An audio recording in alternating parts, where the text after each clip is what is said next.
One of the techniques that I see beginners attempt to use is they try to model the exact geometry from the beginning, and that really is not a good way to model the geometry. If we go back and we look at the sketches or the features that we made, if I edit this before it was trimmed, we see that we made what I refer to as a curtain. Imagine taking a piece of fabric and draping that fabric over the shape that you want to reproduce. And so rather than trying to model it to the finished shape, you drape that fabric and then trim the fabric to the shape that you want. And so if I have this surface body, I then make a trim to cut that fabric back to the basic shape that I want, and then I trim it more to add some holes, additional features, until we get the shape that we want. So overbuild the surfaces. Okay, so when we do something like this, we're referring to overbuilding the surface, and then trim the surface back to the shape that you want. And then in this case, it's a uniform thickness shape, so I can then thicken that surface to the shape that I need. If it was some other design that wasn't a uniform thickness sheet metal part like this, then I might build multiple surfaces, trim those surfaces, and then stitch those surfaces together to form my solid body. So keep that in mind as a technique to use. So the next part I want to do is the actual working part of this, what I'm going to call a cam, that goes from this hole, it goes back up into the upper handle, and then the screw adjusts that position. And I'm going to do that at the origin, and then I'll move the geometry once we get it created. And so I'm going to turn off the visibility of these other components, and I'm going to create a new component. So I'll go to make the top level active, and I'll right click, I'll tell it to create a new component, and I'm going to call this component cam lock, and then I'll expand this and I'll start a new sketch on the XY plane. So I'll start out by creating a rectangle relative to the origin point, about like that, and then I'm going to dimension the height of this rectangle as 0.55. I will dimension the width of this rectangle as 3.62, and I want to then dimension the distance from this line over to the origin, a distance of 0.4. I was expecting it to be fully constrained, but I realized then that I missed one constraint. If I drag this, we see that this can move up or down, so I'm going to add a horizontal constraint between the origin, and I'll select the midpoint of this line. It's now fully defined. I'm going to change all of this geometry to construction geometry, so I'll select it, I'll right click, change that to construction. I'm then going to draw a line from here over to about here, and I'm going to then draw a line from somewhere on this line, but not here at the midpoint. So actually, let's just I'll put it about right here, down to right here, and I'll change that line to a construction line, and then I'll dimension the distance from this line over to this edge, and I'll do that as 1.75. Alright, I decided I want this line to be an object line, so I'll right click, change that one to object line. So I have an object line here and one that's going part way across this construction line the rectangle that we created initially. I'm going to draw a circle at the origin, and I'll do that diameter as 0.1875, and then I'm going to draw a circle at this location, and I'm going to put that in as a radius. So I'll go ahead and select, and I'll do dimension. I'll select that arc, I'll right click, and I'll do a radius dimension, and I'll dimension that as 0.25. Now I'm going to trim off the top of this arc, and actually let's just trim this portion over here. So I'll trim the portion of the arc. I'm going to draw a line from here over to here. That line is fully constrained. I am then going to draw a line over top of this one from here down to about here. Don't click on the midpoint right there. So I'll come down somewhere away from that midpoint, and then I'll dimension the length of this line from here to here, and that is 0.375. I will then draw a line from the end point of this line. I'll draw it someplace over onto this arc. Then I'm going to put in an angle dimension between here and here, and let's do that as 2 degrees. And when I did that, my dimension popped way out here. Let's just move that in here. Okay, and then I'm going to draw an arc up here, and I want the center of it out here actually, but somewhere along this line. So I'll draw a circle first. I'll put it about right like that,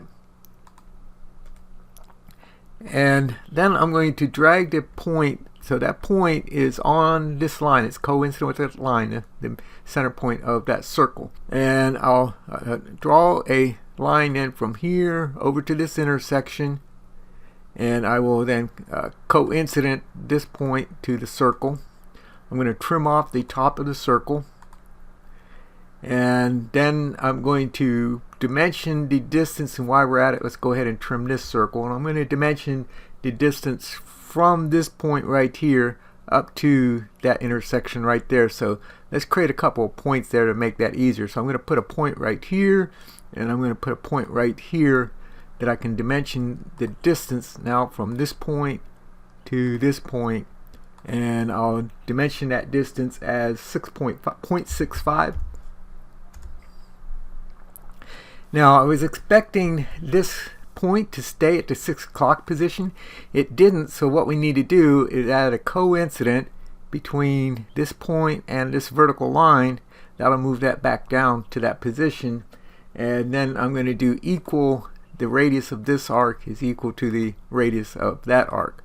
All of my geometry is fully defined.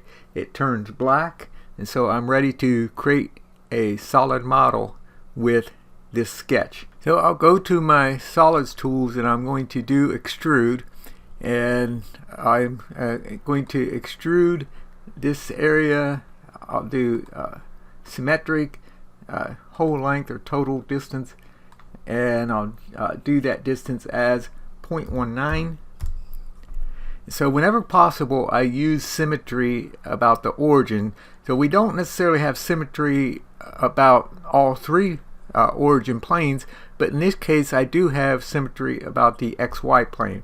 So make use of whatever symmetry that you do have. I'm then going to do a fillet on this edge right here, and I'll also do the fillet on this edge right here,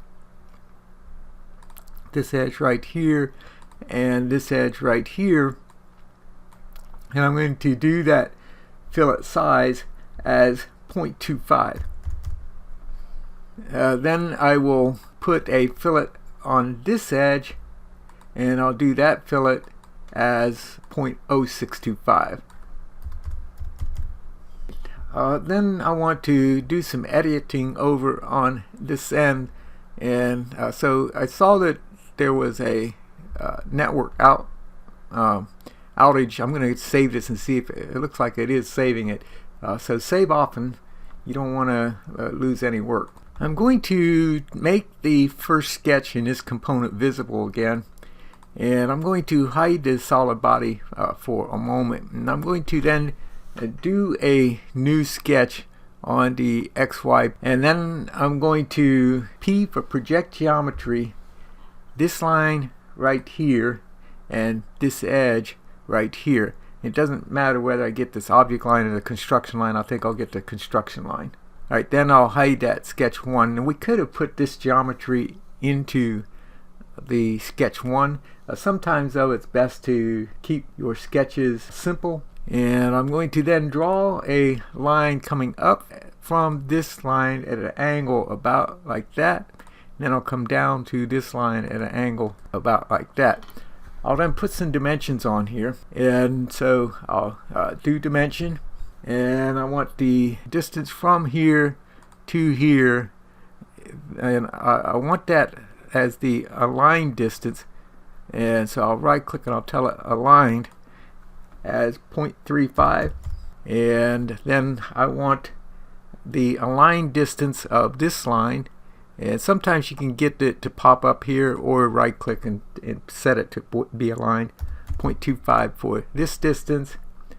And then I want a dimension from this point up here, and I don't remember if that is actually where I want to go from, and so I do want from this point up here down to this point right here, and I will put that in as 0.1. And then I'm going to make this line right here parallel to the line that was going across the top here, which is actually horizontal, so I'll just make that horizontal. Alright, it all turns black. It's all fully defined. Now sometimes I prefer to sketch over top of this projected geometry in case the projected geometry goes sick for some reason. In this case, I think I'll just leave that as projected geometry.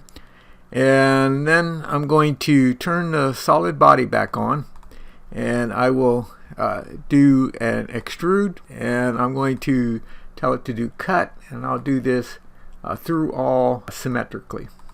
And I'll save my file. I will then do a new sketch on this face, and I'm going to draw a line from this point over to this point. So I'll draw a line from here, and I'll need to project those 2 points, or I can do a coincident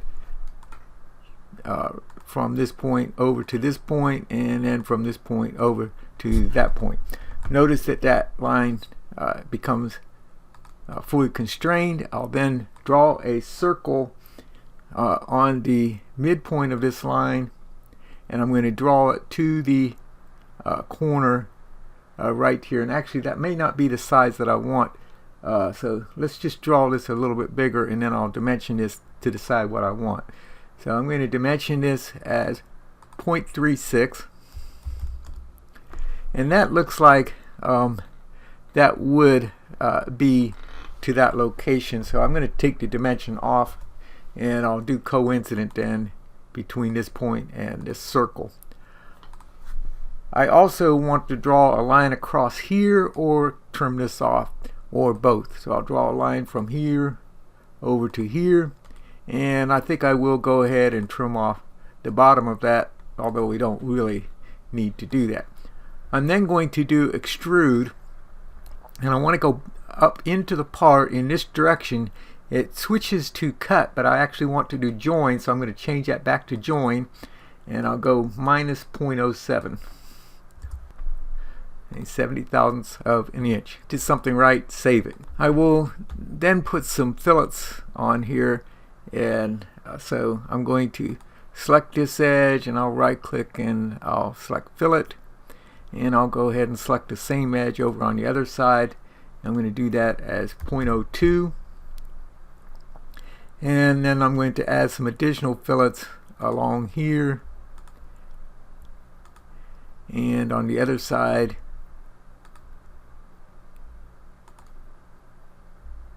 I'm going to set those as 0.02 as well, and I'll say OK to that. Alright, so that completes this part. Let's look at what we have so far. So let me save it, and then I'm going to turn on the other components. And so this component is actually going to be assembled down here, but I placed it at the origin to start with, and I frequently do that with components. I model them at the origin and then move them when we go to put in the assembly joints. We'll set everything where it should be in position. Okay, so I think we're ready to do the screw next, and I might just import that rather than model that here. I think I'll do one little step here, and then we'll import that from another file.